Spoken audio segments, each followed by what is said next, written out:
옛날 어느 나라의 임금이 신하들을 데리고 사냥을 나갔다가 우연히 한 목동을 만나게 되었습니다. 아주 준수하고 잘생긴 청년이었습니다. 왕은 단번에 그가 진실할 뿐 아니라 지혜로운 사람이라는 것을 간파했습니다. 그래서 왕이 그 목동을 왕궁으로 데려와서 여러 가지 일을 시켜보았습니다. 생각했던 것처럼 그는 모든 일에 충성스러웠고 지혜 있게 일을 잘 처리했습니다.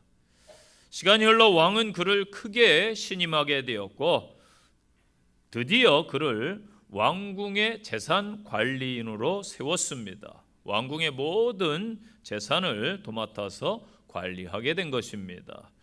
다른 신하들이 그때부터 그를 질투하기 시작합니다. 웬 촌목동이 들어와서 자기들을 제치고 왕의 사랑을 독차지하고 있으니까 그럴 만도 했습니다. 다른 신하들은 그에게 허물을 찾아 그를 고소하는 길밖에 없다라고 생각을 합니다. 그러나 아무리 찾아도 그에게서 허물을 찾을 수가 없었습니다. 그는 늘 성실했고 매사에 신중했고 충성스러웠기 때문입니다. 이 사람을 예의주시하던 신하들은 드디어 그에게서 한 가지 이상한 행동을 찾아냅니다. 그것은 그가 가끔씩 왕궁 꼭대기에 있는 창고에 몰래 들어간다라는 사실입니다. 또 들어가서 한참 만에 나오는 것을 발견합니다. 더욱 의심스러운 것은 그 창고의 열쇠를 자기만 간직할 뿐만 아니라 그 부근에는 아무도 접근하지 못하도록 막았습니다. 신하들은 이제 되었다라고 쾌재를 부르게 됩니다. 그가 왕의 재물을 빼돌려서 그 비밀 창고에 보관하는 것이 틀림없었습니다. 그들은 왕에게 달려가서 그 신하를 고발합니다. 왕은 그 말을 듣고 엄히 조사할 것을 명령합니다. 신하들은 왕의 허락을 받아서 왕궁 꼭대기에 있는 비밀의 창고의 문을 열고 그 안을 샅샅이 뒤지기 시작합니다. 이 금은 보화가 가득 숨겨져 있을 줄 알았는데 그들이 기대했던 것과는 전혀 다르게 아무것도 찾아내지 못했습니다. 한쪽 구석에 낡아 빠진 조끼 한 벌과 너덜너덜해진 장화 한 켤레가 놓여 있었을 뿐입니다. 왕은 신하들의 보고를 받고서 그 신하를 불렀습니다. 그대가 보관하고 있는 이 보잘것없는 것은 무슨 물건인가? 왜 그것을 보물처럼 감추어 두었는가? 그러자 신하가 대답을 합니다. 폐하, 제가 폐하의 부르심을 받았을 때 제가 가진 것이라고는 이 두 가지밖에 없었습니다. 저도 사람인지라 때로는 폐하의 은혜를 잊어버리고 제 마음이 높아지려고 할 때마다 저는 그곳에 가서 저희의 옛 모습을 돌아보면서 폐하의 은혜를 다시금 생각하곤 했습니다. 이 말을 들은 왕은 크게 기뻐하면서 이 낡아빠진 조끼 한 벌과 너덜너덜해진 장화를 보물로 지정하고 오랫동안 보존토록 명령을 내렸습니다. 이 목동이었던 신하에게 낡아빠진 조끼 한 벌과 너덜너덜해진 이 장화 한 켤레가 왕의 은혜를 되새겨주는 아주 귀중한 것이었다면 우리에게는 그 어떠한 것이 있는지 한번 자신을 살펴보시기를 바랍니다. 오늘 본문은 이스라엘 땅에 이스라엘뿐만 아니라 모든 나라의 큰 흉년이 들어서 야곱이 그의 아들들에게 애굽이 풍족하다라는 소문이 들리니 그곳에 가서 양식을 구해오라고 시키는 장면입니다. 이 아들들은 애굽으로 내려왔습니다. 애굽에 도착했는데 자신의 형제 요셉을 만나는 장면이 본문입니다. 우린 본문에서 요셉의 놀라운 신앙 고백을 발견합니다. 22년 만에 무려 형들을 만난 요셉입니다. 요셉은 이제 애굽의 총리가 되어서 막강한 권력을 가진 자가 되었습니다. 그런데 22년 전에 자기를 노예 상인들에게 팔아넘기고 아버지에게는 요셉이 들짐승에게 잡아먹혔습니다라고 거짓말을 한 그 형제들이 지금은 양식을 구하기 위해 자기 앞에 엎드려 있는 것입니다. 여러분 같으시면은 어떠한 행동을 했겠습니까? 하나님께서 하시는 일, 하나님께서 나를 사용하심은 어떠한 신앙일 때 가능하겠습니까? 오늘 본문의 요셉을 통해서 깨닫는 은혜가 임하시기를 바랍니다. 첫 번째 주시는 말씀은 하나님의 주권을 인정할 때 하나님께서 하십니다. 오늘 본문에서 가장 많이 등장하는 주요 단어가 있습니다. 요셉의 입술에서 하나님이라는 단어가 가장 많이 등장합니다. 여러분의 한 주간의 삶을 한번 돌아보세요. 내 입술에서 어떠한 단어가 가장 많이 나왔는가? 혹 원망과 불평의 말, 아니면은 못 살겠다, 아니면은 돈, 주식, 뭐 이러한 단어입니까? 아니면은 할렐루야입니까? 5절 보세요. 하나님이 생명을 구원하시려고. 7절 하나님이 큰 구원으로. 8절 하나님이시라 하나님께서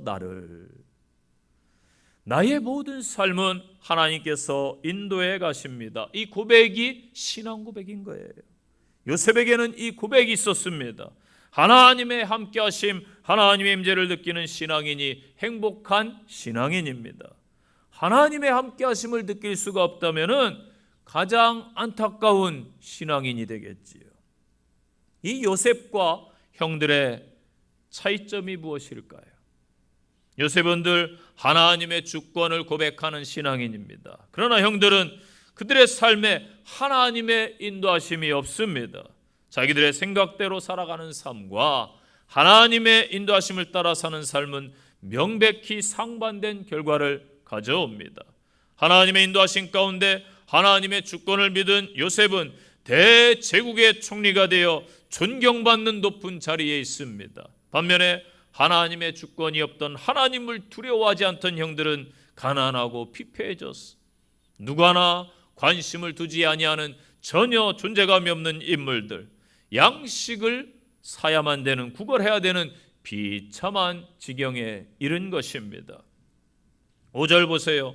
당신들이 나를 이곳에 팔았다고 해서 근심하지 마소서. 하나님이 나를 먼저 보낸 것입니다. 아멘. 하나님의 주권을 인정하는 신앙의 참모습이 5절에 나타나지요. 나에게 다가온 고난에 대한 해석이 다르다는 거예요.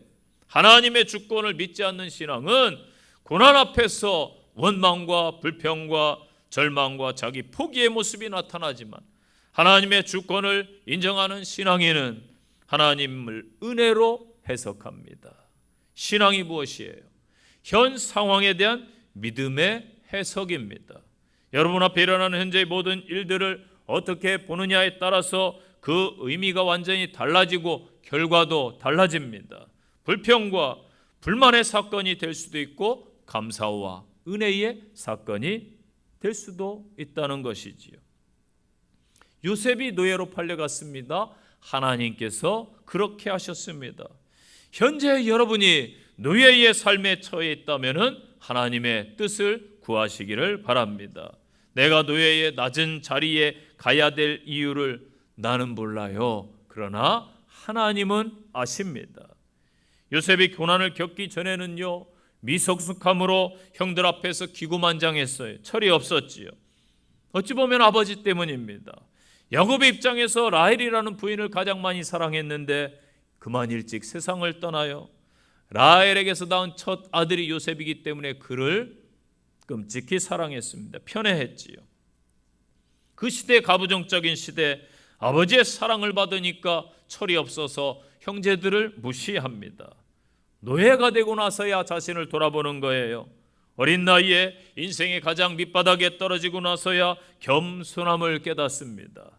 사실 노예는 겸손함조차 사치입니다. 인간 대접을 받지 못했습니다. 요셉이 가장 낮은 자리를 경험해야 됨을 누구보다도 하나님께서 잘 아신다는 거예요. 사람이 낮은 자리가, 이 낮춰짐의 경험이 있어야 사람을 대할 줄 아는 것입니다. 사람 귀한 줄 알지요. 이 목회도 저는 마찬가지라고 봅니다. 예수님처럼 가장 낮은 환경, 또 그 자리에 가 보아야 한 생명, 한 영혼이 보이는 것이지요. 그래서 감리교단에서는 개척해 보지 않은 목회자에게는, 전도사에게는 목사 안수를 주지 않아요.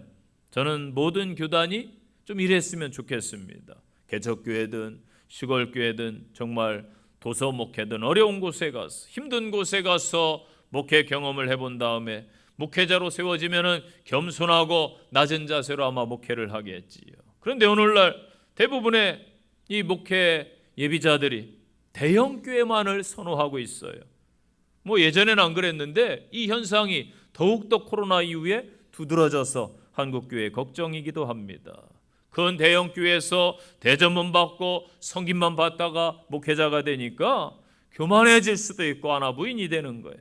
섬기는 법을 못 배웠으니 섬길 줄도 모르고 희생할 줄도 모르는 것이겠지요. 어떤 큰 그룹의 회장이 있었는데 자기 아들을 자신의 후계자로 키우기 위해서 아들을 회사에 몰래 말단 직원으로 취직을 시킵니다. 이 사실은 회사의 관계자들 외에 아무도 모릅니다. 이들은 회사 직원들에게, 이 아들이 회사 직원들에게 일 못한다고 구박도 받고 또 무시도 받고 과중한 업무도 또 주기도 하고, 그러면서 회사의 분위기를 파악하고 서서히 일을 배우며 적응해가는 것입니다. 아버지는 아들이 그러한 경험을 통해서 회사를 이해하길 바란 것이죠. 훗날 좋은 경영자가 되게 하려는 이유였습니다. 요셉이 형들에 의해서 애굽의 노예로 팔려오는 큰 아픔과 고통을 당했습니다. 아마도 인생에서 처음 겪는 어려움이겠지요. 그러나 요셉은 그 순간부터 자기가 노예로 팔려온 것은 하나님께서 보내신 귀한 섭리인 줄 깨닫기 시작합니다. 그래서 그는 자기 형들이 자기 앞에 나중에는 절하게 될 것이다, 하나님의 꿈은 반드시 하나님이 주신 비전은 이루어진다, 이것을 믿고 하나님의 때를 기다린 것입니다. 요셉은 그렇기 때문에 어떠한 어려움이 오더라도 결코 낙심하지 않았습니다. 모든 것은 하나님이 하시는 것이고 하나님의 때에 하나님의 뜻은 이루어진다. 제 인생은, 제가 우리 아들들에게 말해요. 아버지의 인생은 초록불 인생이다. 여러분, 운전하시다가 초록불이 좋아요, 적색불이 좋아요? 당연히 뻥뻥 신호 잘 떨어지면 좋겠죠. 제가 아들들에게 그렇게 이야기를 했어요. 그리고 아이들이 어릴 때 차를 태워가지고 갑니다. 제가 교통 신호 체계를 잘 알아요. 이쪽으로 가면은 한 번에 신호가 쭉 열리는 걸 알기 때문에 가서 대기하고 있습니다. 그러면서 이야기를 해줘요. 아버지의 인생은 이렇게 초록불 인생이야. 너희의 인생도 이렇게 될 거야. 하나님을 믿고 의지해라. 갑니다. 실제 아이들이 놀래요. 어머, 계속 초록불이 열리는 것이죠. 제가 교통 신호 체계를 알기 때문에 그렇게 그곳에서 운전을 합니다. 사실 목회하다 보면은 늘 초록불이겠어요? 때로는 적색 불이 맞기도 하고 원치 않는 어려움도 있고, 제 목회를 쭉 돌아보면은 교회를 세울 때, 섬에서 목회할 때, 시골 농촌에서 하루에 차 몇 대 안 다니는 데서 목회할 때 힘겨움도 있었습니다. 그러나 저는 늘 변치 않는 믿음이 있었어요. 하나님이 나를 부르셨을 때는 초록불 인생이다. 막혀도 열린다, 막혀도 뚫린다. 믿습니까? 여러분의 인생도 마찬가지예요. 하나님이 부르셨기 때문에 하나님의 때를 요셉처럼 기다리세요. 결코 낙심하지 마시기를 바랍니다.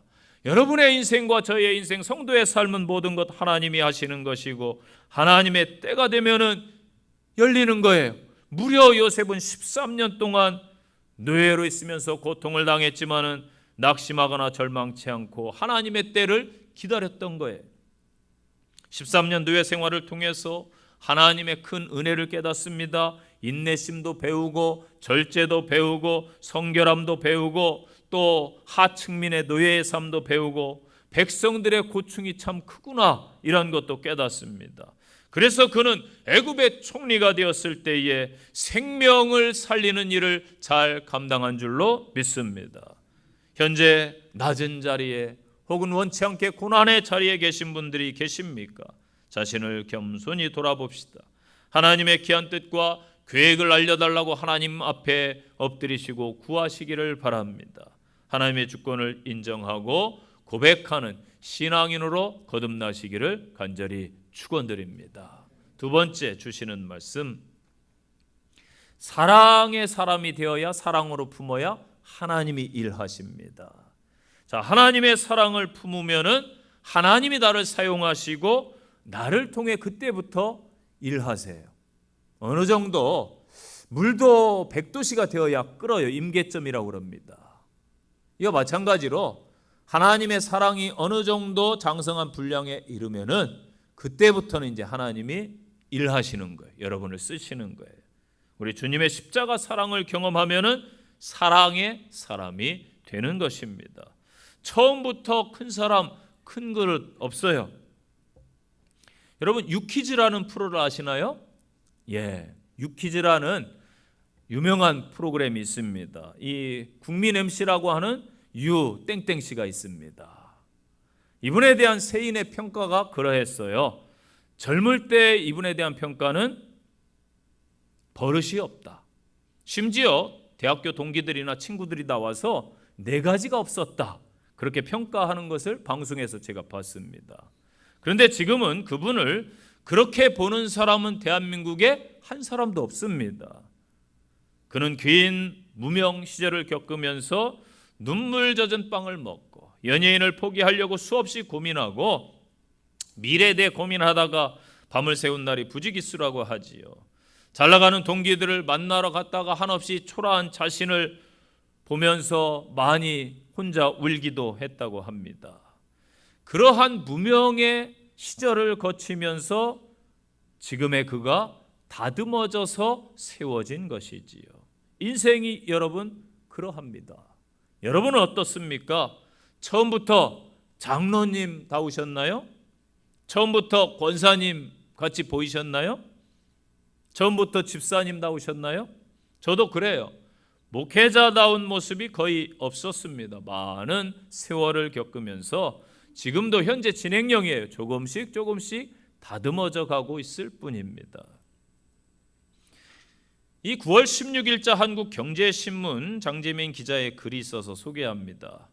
중국의 한 여성 종합 격투기 선수 MMA 선수가 귀가하던 중에 자신을 성폭행하려던 남성을 물리적으로 제압하지 아니하고 경찰에 신고를 했다는 이유로 비난 여론에 휩싸였습니다.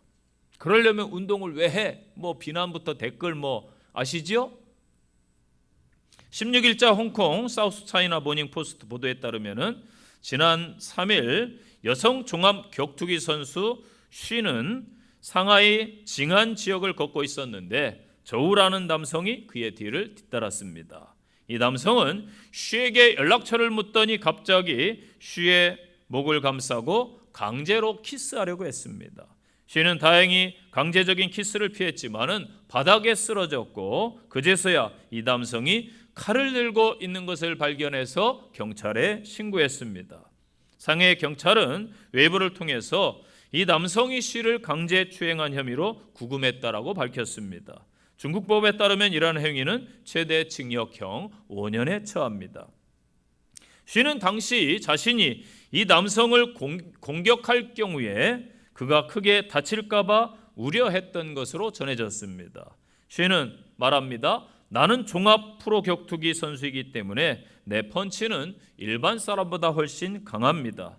그를 주먹으로 쳤을 때에 심각한 결과로 이어질까 봐 두려웠습니다. 라고 토로했습니다.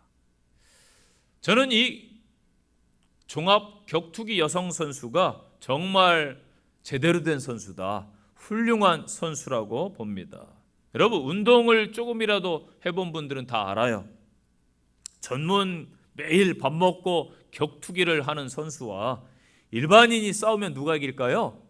당연히 격투기 선수가 이기죠. 일반인 크게 다칩니다.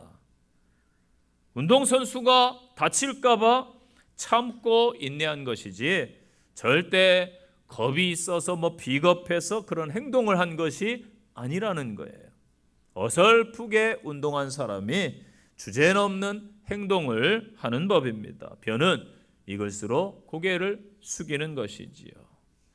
마크 트웨인이 이런 말을 했습니다. 우리가 본능대로 미워하고 복수하고 싶을 때 우리는 짐승이 된다. 우리가 자신의 감정을 통제하고 상처를 잊어버리고 살고자 할 때 우리는 인간이 된다. 그러나 우리가 남에게 상처를 준 그 사람까지, 나에게 상처 준 사람까지 용서하고 용납하고 축복할 수 있을 때 우리는 참된 그리스도인이 된다. 여러분에게 묻겠습니다. 현재 여러분은 짐승에 가깝습니까? 아니면 인간에 가깝습니까? 아니면 그리스도인에 가장 가깝습니까? 여러분이 요셉의 경우라고 가정을 해보세요. 형들을 만났을 때 어떻게 했을 것 같습니까? 요셉은 현재 막강한 권력자예요. 형들을 소리 소문 없이 끌고 가가지고 처리해도 되는 이 소수 민족의 장사치들입니다. 아무 누명이나 씌워가지고 감옥에 평생 지하 감옥 이런 데 가둬놔도, 아니면은 이 애는 이 눈에는 눈이다, 너희들도 고통 좀 당해봐라 하면서 채찍으로 때리고 고문을 가하고 적국의 스파이로 몰아가지고 그렇게 억울하게 누명을 씌우고, 그래도 할 말이 없는 처지예요. 그 사람의 인격이 여러분 언제 드러날까요? 두 가지 경우라고 하지요. 첫째는 극한의 상황, 정말 안 좋은 그런 위기 가운데 내가 몰렸을 때에 나의 인격이 나타나는 거예요. 언어와 그 행동을 통해서입니다. 또 한 가지 경우는 정말 내가 힘을 가졌을 때, 막강한 권력을 가졌을 때 나타난다고 하지요. 힘이 없을 때는 비굴하게 숨어 있다가 힘을 가지면은 저 사람이 저랬던 사람이야 할 정도로 주변인들을 힘들게 하고 괴롭히지요. 그래서 여러분, 인격이 덜 된 사람이 권력자가 되면은 위험해요. 공동체가 큰 화를 당할 수가 있어요. 역사를 보세요. 수많은 제국의 왕들, 대통령들, 인격이 덜 된 사람이 권력자가 되면은 주변인들이 무서워서 바른 말도 못해. 자기 마음대로 해요. 그게 힘든 거죠. 회사도 마찬가지고 가정도 마찬가지고 아마 교회 공동체도 마찬가지일 거예요. 나는 심판자가 아니에요. 내가 권력자가 되고 높은 위치에 올랐다면은 다 하나님의 섭리와 뜻이 있어서입니다. 요셉이 복수하려고, 하나님께서 복수하라고 그 높은 총리의 지위를 주신 게 아니란 말이에요. 온 열방을 생명으로 살려라, 하나님의 영광을 드러내라, 이게 더 큰 목적이에요. 이것을 요셉이 깨달았어요. 우리 크리스찬도 마찬가지죠. 하나님께서 예수님의 십자가 희생을 통해서 저와 여러분을 구원하신 것은 여러분 혼자 구원받고 여러분 기도해서 혼자 응답받고 내가 잘 사는 그러한 것이 아니에요.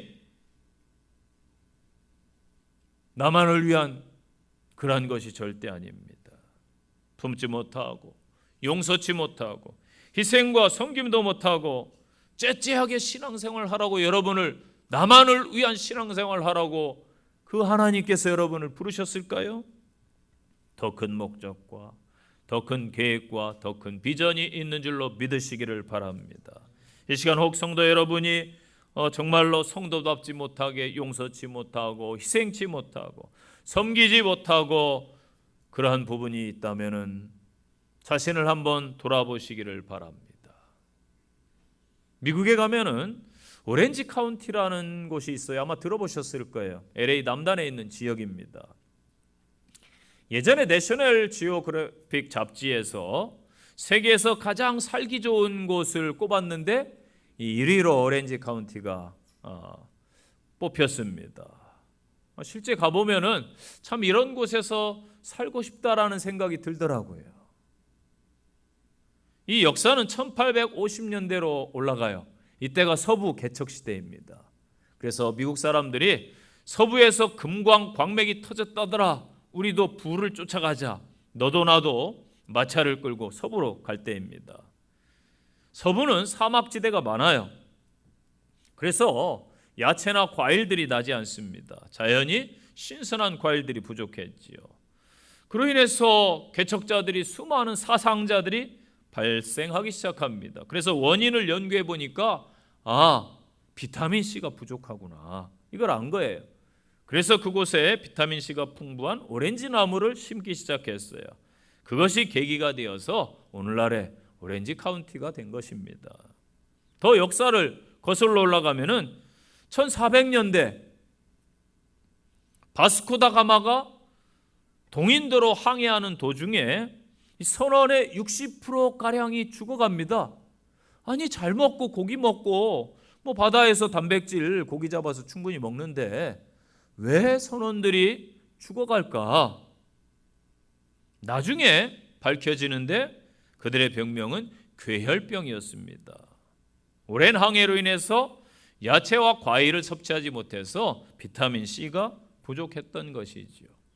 저는 비타민C 전도사 아닙니다. 이 세상에서 살아갈 때도 마찬가지예요. 그리스도인들에게 꼭 있어야 될 필수 영양소가 있어요. 그게 뭐냐면은 하나님의 사랑입니다. 사랑, 믿습니까? 이 하나님의 사랑이 없으면은 성도가 영적인 영양실조에 걸려요. 교회는 다닙니다. 다녀요. 성경책 들고 다녀요. 열심히 다녀요.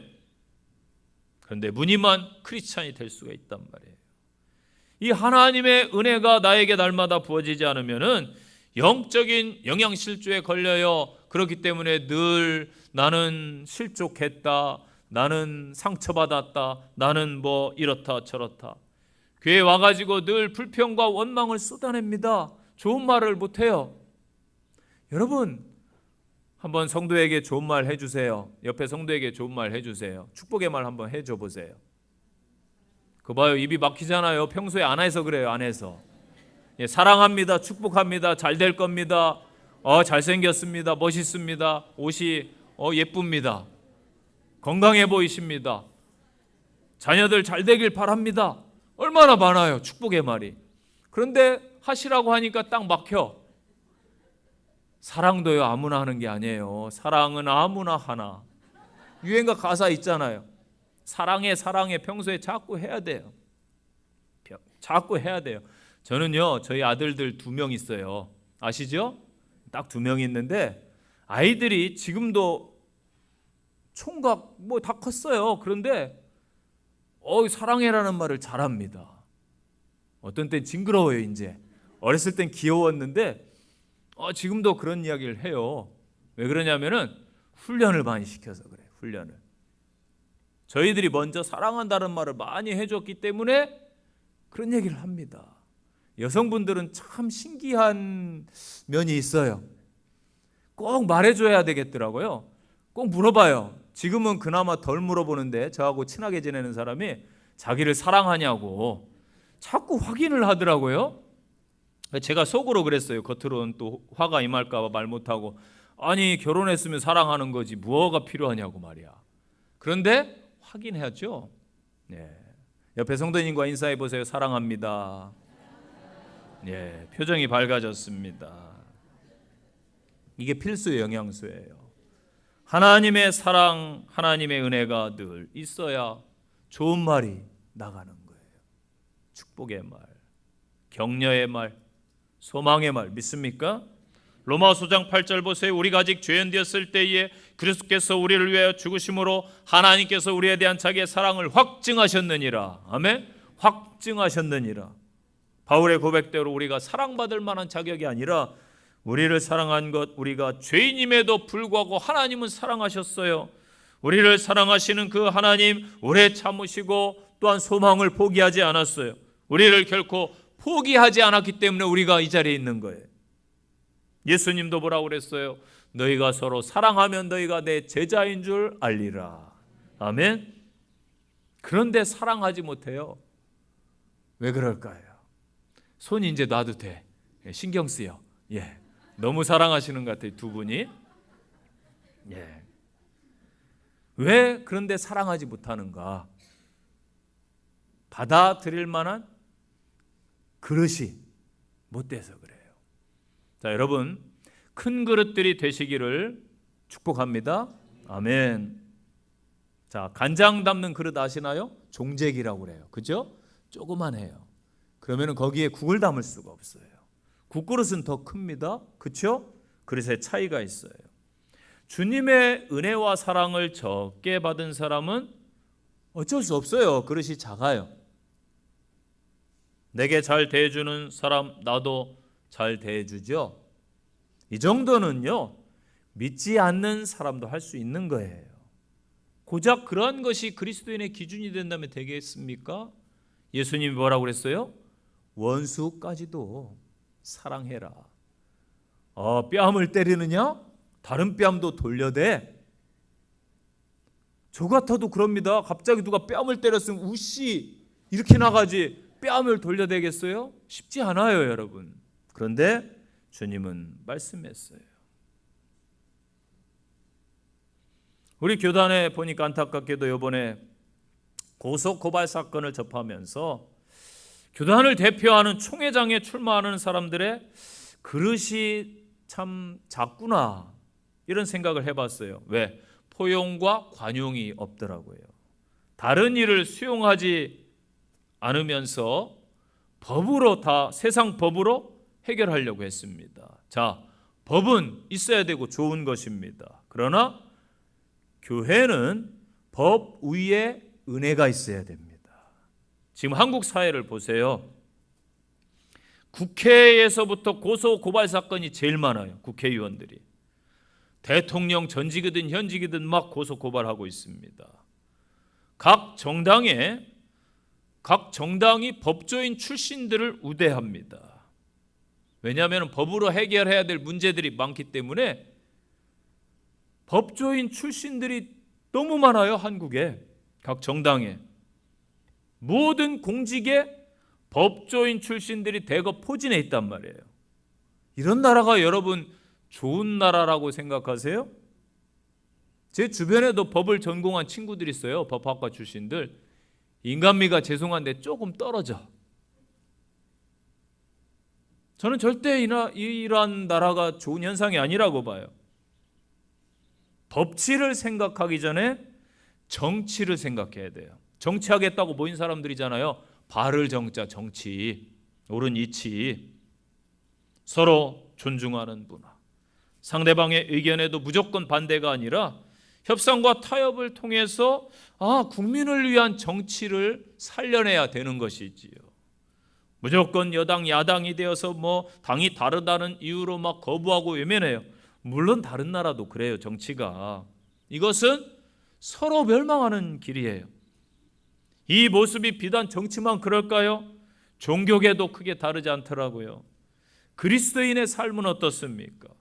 왜 기독교인들이 사람들의 세인의 입에 오르내리면서 너무 독선이다, 독단적이다, 저들은 말이 안 통한다, 이러한 평가를 들어야 됩니까?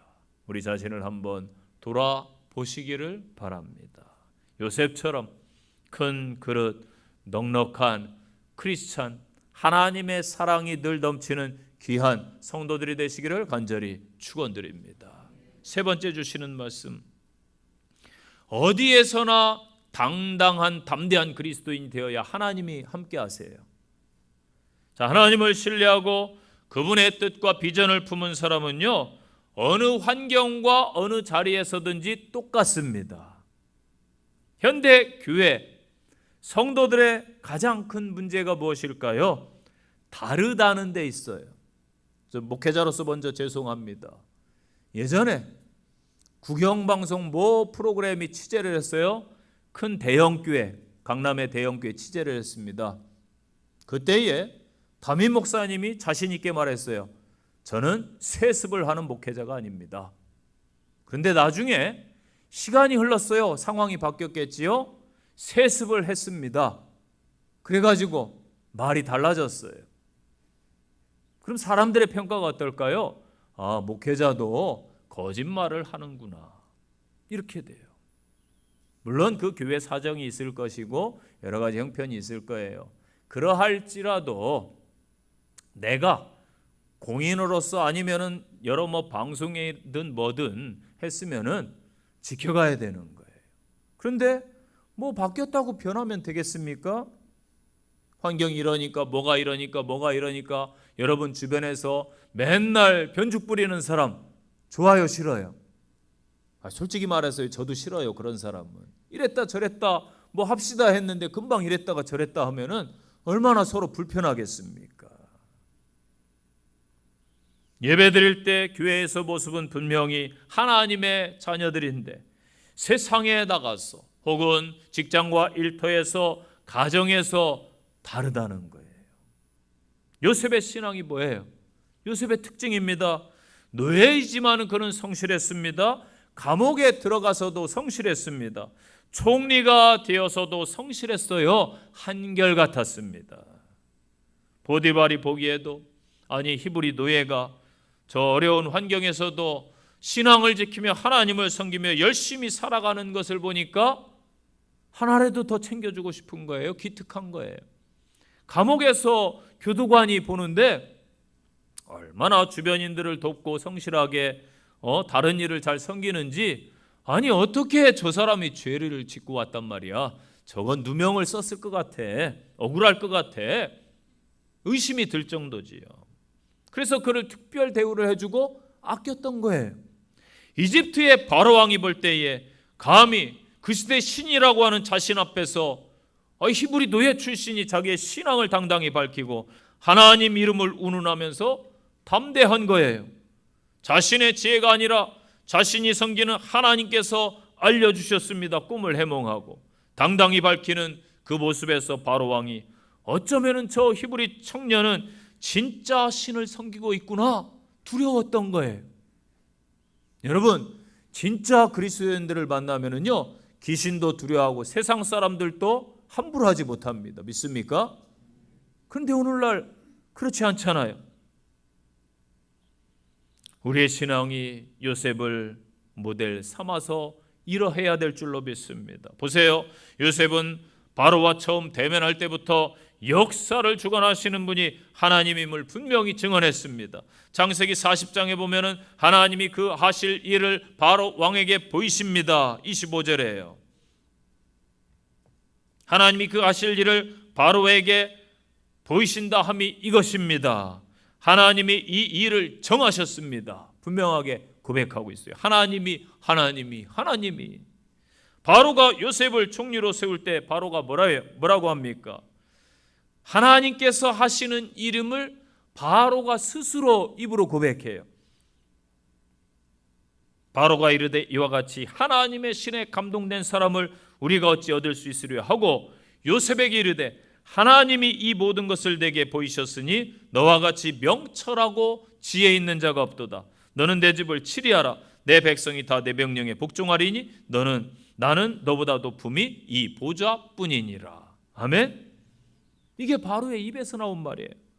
요셉은요 자신의 죽음 앞에서도 한결같은 신앙을 고백해요. 그 긴 시간이 흘렀는데 여러분, 사람은요 약해져요. 그럼 변해요, 대부분. 그러나 요셉은 변치 않았어요. 창세기 마지막 장을 보니까 요셉이 그 형제에게 이르되 나는 죽으나 하나님이 나를 권고하시고 너희를 이 땅에서 인도해내사 아브라함과 이삭과 야곱에게 맹세하게 하신 땅에 이르게 하시리라 하고, 요셉이 또 이스라엘 자손에게 맹세하여 이르기를 하나님이 정녕 너희를 권고하시리니 너희는 여기서 내 해골을 메고 올라가겠다 하라 하였더라. 요셉이 110세의 죽음에 그들이 그의 몸에 향 재료를 넣고 애굽에서 입관하였더라. 아멘. 히브리서 11장 믿음장에 보면은 요셉의 그 사적을 한마디로 이렇게 기록해 놓고 있어요. 믿음으로 요셉은 임종시에 이스라엘 자손들의 떠날 것을 말하고 자기 해골을 위하여 명령하였다. 아멘. 오늘의 우리 요셉처럼 신앙의 담대함을 회복해야 될 줄로 믿습니다. 예전에 TV 프로에 성공시대라는 프로가 있었어요. 사회 각 분야에서 성공한 사람들을 다큐 형식으로 이렇게 스토리를 구성해서 보여주는 거예요. 이들의 공통점이 있었어요. 어려운 역경을 이겨내고 성공 신화를 썼다. 두 번째 공통점이 있었어요. 한 우물을 파고 포기하지 않더라. 한 우물을, 자기가 목표한 것을 사람들에게 이야기합니다. 친구들이 우습게 여기죠. 예를 들어 빌 게이츠나 스티븐 잡스나 내가 나중에 이렇게 될 거야 할 때 친구들이 비웃잖아요. 그런데 그들은 주변에서 뭐라 하든지 신경을 안 써요. 그 목표 한 우물을 팝니다. 소신 있게 당당하게 행동을 하더라는 거예요. 그들이 성공하는 거예요. 성공을 원하는 것은 어찌 보면 인간의 본능에 가깝습니다. 회사도 수익을 내기를 원하고, 학생은 장학생이 되기를 원하고, 연예인은 대중의 관심과 사랑을 받기를 원하고, 심지어 목회자도 교회 부흥을 원합니다. 성공을 함부로 평할 수는 없지만은 어디에서든지 누구에게든지 평가가 당당해야 된다. 주변인들을 망가뜨리면서 아픔을 주면서 빼앗았으면서 성공했다고 누가 알아주나요? 안 알아줘요. 가장 아름다운 성공은 그래서 하나님의 비전과 계획을 이루는 성공이에요. 내가 하나님께 사용받는 인생이 가장 아름답습니다. 요셉이 그러했어요. 우리는 요셉처럼 다 총리가 될 수는 없어요. 그러나 하나님의 구속사의 일원이 될 수는 있습니다. 누군가 나를 구원받게 했다면 나도 누군가를 구원해야 될 사명이 있는 거예요. 내가 구원한 그 사람이 하나님 앞에서 이 세상에서 어떻게 쓰일지 아무도 모르는 거예요. 내가 기도한 그 사람이 하나님 나라에서 어떻게 사용될지 우리는 알 수 없어요. 하나님의 놀라운 섭리와 역사는 우리가 함부로 헤아릴 수 없지만은 우리는 어느 곳에서나 신앙인답게 담대하게 맞서야 될 줄로 믿습니다. 이것만은 분명하잖아요. 요셉의 신앙을 본받으셔서 당당함으로, 신앙인답게 담대함으로 어두운 세상 가운데 빛을 비추는 귀한 성도들 되시기를 축복합니다. 결론의 말씀입니다. 하나님께서 요셉을 애굽에 보내신 것은 그를 통해서 애굽이 이스라엘을 받아들일 준비를 하게 함입니다. 요셉 애굽의 총리가 된 후에 이스라엘의 가족은 애굽으로 이주해서 번성하게 되고 출애굽해서 가나안 땅에 들어가서 큰 민족을 형성하고 구속사역의 중요한 부분을 감당한 거예요. 야곱의 12아들들, 그때 요셉이 용서하지 아니하고 저 섬으로 유배시키든지 평생 빛을 못 보게 했다면 어떻게 이스라엘 민족이 되고 12지파가 되겠어요? 이들을 통해 나중에 왕국이 형성되고 남유다, 북이스라엘, 갈라지 전까지 세계를 지배하고 또 바벨론과 죄악으로 바벨론과 아수르에 분열된 이후에 멸망하지만은 그래도 하나님께서 그 민족을 다시 고토에서 돌아오게 하셨어. 그들을 회복시키는 거예요. 그리고 구속사의 절정으로 그 민족을 통해 예수 그리스도가 메시아가 오신 것입니다. 이와 같은 사실을 요약해 보면은 요셉은 그 하나님의 구속사의 중요한 한 부분을 담당했다. 저와 여러분 마찬가지예요. 우리는요, 두고 보기에도 아까운 하나님의 자녀들입니다. 믿습니까? 아멘. 옆 사람 보세요. 빛나죠? 하나님의 자녀라 빛나는 거예요. 두고 보기에도 아까운 귀한 분들입니다. 제 친구가 저를 놀립니다. 만나면은 너는 절대 모르는 기쁨을 나는 알고 있어. 되게 궁금하잖아요. 제가 도대체 네가 모르는 기쁨 뭐야?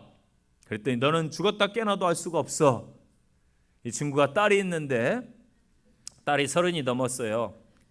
시집을 보냈습니다. 몇 년 전에 시집을 보내가지고 아기를 낳았어요. 예쁜 딸을 낳았어요. 그런데 이 친구가 할아버지가 되어가지고 애가 이제 크니까 어린이집을 보는데 쫄래쫄래 손을 잡고 어린이집에 데리고 갑니다. 그 시간이 너무 행복하다라는 거예요. 아이가 올 때가 기다려진다라는 거예요. 어린이집 차 마중 나가가지고 그 할아버지 하고 아이가 오면은 아이고 내 새끼 하면서 안아주고 데리고 온다라는 거예요. 당연히 저는 모르죠. 그 기쁨을 어떻게 알아요? 그래서 제가 그랬어요. 좋겠다, 손녀딸 있어서. 그런데 뭐라고 표현하냐면 저한테 그 손녀딸이 두고 보기에도 아깝대요. 그렇게 표현하더라고요. 두고 보기에도 아깝다. 정말 보는 것으로도 행복하대요. 그래서 제가 속으로 그랬어요. 자기 마누라 하나 그렇게 끔찍히 챙기지 좀. 다르겠지요. 손녀딸이 얼마나 예쁘겠어요. 두고 보기에도 아깝다. 저는 하나님께서 저희들을 보실 때에 예수 그리스도를 죽이시면서까지 저와 여러분을 구원하셨다라면은 그러한 존재라고 저는 믿습니다. 하나님 보시기에 여러분 택하신 귀한 존재들, 여러분의 삶은 하나님의 인도하심을 받습니다. 믿습니까? 오늘 이 아침에 다시 한번 그 믿음을 회복하고 자신의 존재를 깨닫기 바랍니다. 제가 요셉을 묵상하면서 한마디로 요셉이 어떤 사람일까 생각해 보았어요. 예수님과 가장 근접한 인물이구나. 닮아 있구나. 그를 통해 하나님이 일하시는데 그가 가는 곳에 늘 좋은 일만 있었습니다. 그렇죠? 회복이 있었고요. 기쁨이 있었습니다. 본인은 힘들었어요. 그런데 주변인들이 큰 혜택을 입었어요. 보디발의 집이 잘 되었습니다. 감옥에서 전옥들이 편안했습니다. 애굽이 평안해졌고 주변의 열방들이 혜택을 다 받았습니다. 적게는 그에게 피해를 끼치고 악행을 행했던 형제들까지도 혜택을 입고 아버지, 나아가 그의 후손들까지 모두에게 좋은 영향을 미쳤습니다. 바로 예수님의 삶이 그러했습니다.